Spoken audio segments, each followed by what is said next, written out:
Alright, I wanted to do a little follow-up on that B major lesson because this chord really does suck to play. And as you start playing with other people, and a lot of times you have to just kind of keep strumming chords for the other person. And if as you're playing up higher on the guitar, and you have to keep doing this for like 15 minutes or something, this can just get really tiring. So you start to learn tricks to kind of spare your fingers. So the way I avoid this chord a lot right here, and here's a couple ways to do it. The first way is you get rid of the D string altogether, and you just only play these top two notes and this note. So now it kind of feels like a power chord, but you're skipping the D strings. You have the second fret and then the fourth fret. So notice I'm actually able to strum all the strings, but you're only hearing. That's it. The other way is, instead of skipping the D string, you skip the G string. I probably use this way the most if I'm not doing this. I use this one a lot too, but this one sounds a little nicer because this is the octave, the note on the G string of this. So there you have two notes that are the same, but here you have three different notes. So I use this all the time. And the last way is you just do only two of the notes. I use this a lot when I'm more.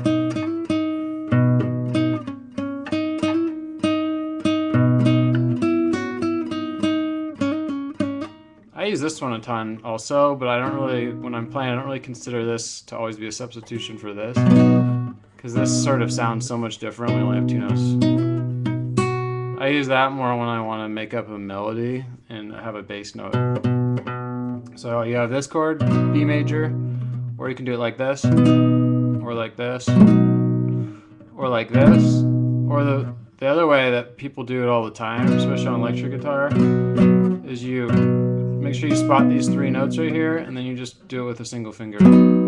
So this is a little hard at first because you don't have your reference bass note to look at.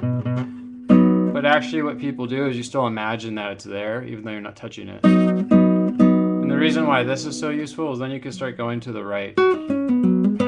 Instead of here, you're pretty stuck with only having one real practical note to use. This is the sus4. This is the 4, so it's the sus4 chord when you do this. And you can grab this note also, but it doesn't tend to be that helpful. But as soon as you go like this, you have all sorts of notes you can do. And then the other thing that's good to know about is when you're over here at this shape, you can add this note to kind of fill it out more. And this is the most practical inversion, which just means it's got one of the notes from this chord, but a different one than the root note in the bass. So I'd also learn how to do this chord.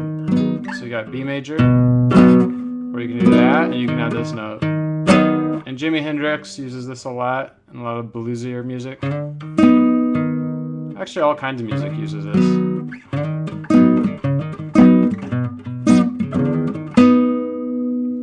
So to practice this, what I would do is first, I like to, whenever I practice stuff, I don't like to do it just on a single chord usually. I like to do it on a couple chords. So I would do it on B major, and then E major on the 7th fret.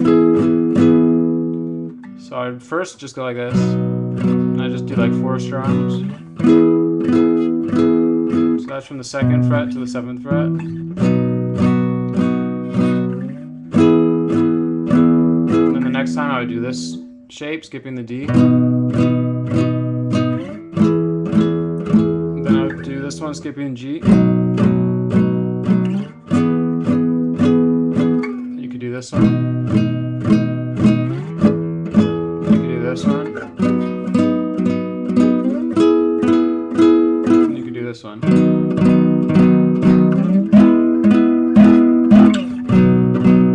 I practice stuff, like when I'm trying to learn new chord shapes and how they all relate, I mean, if you're having it technically, if it's a technical problem, like if this is hard, I would just do this for like the whole day, just to make sure you got that down. But once it's not technical and it's more like conceptual, then I would do like this.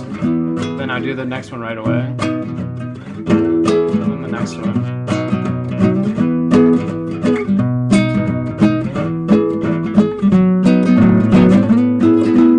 I just keep looping all these, or mix them up randomly. And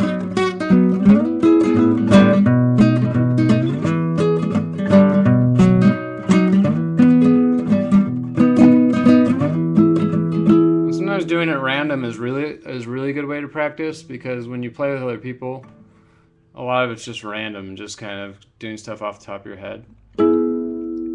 So, that's it. Hopefully this made sense, because some of the stuff's a little more advanced. The last thing I would say is when you're using this shape, one thing I would get used to is as you think about this shape, use your pentatonic scale, this basic pattern, with this shape. So like, here's that B major. So try strumming that. Then just throw this pentatonic scale in there randomly. And once you can do that later, and then you start to get more comfortable just throwing in notes by ear, you'll start to discover the other notes that work.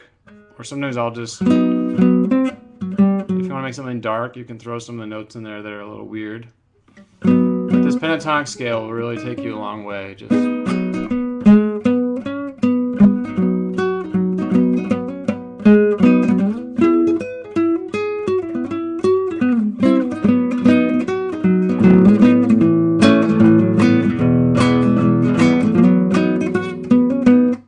all that stuff was just this shape with pentatonic on each spot, even when I'm up to here. I just use pentatonic. You can even do it on A. And one of the things that's cool about pentatonic is that it almost always sounds good. It just is an easy chord to use. So that's it. Hopefully it's helpful. Bye.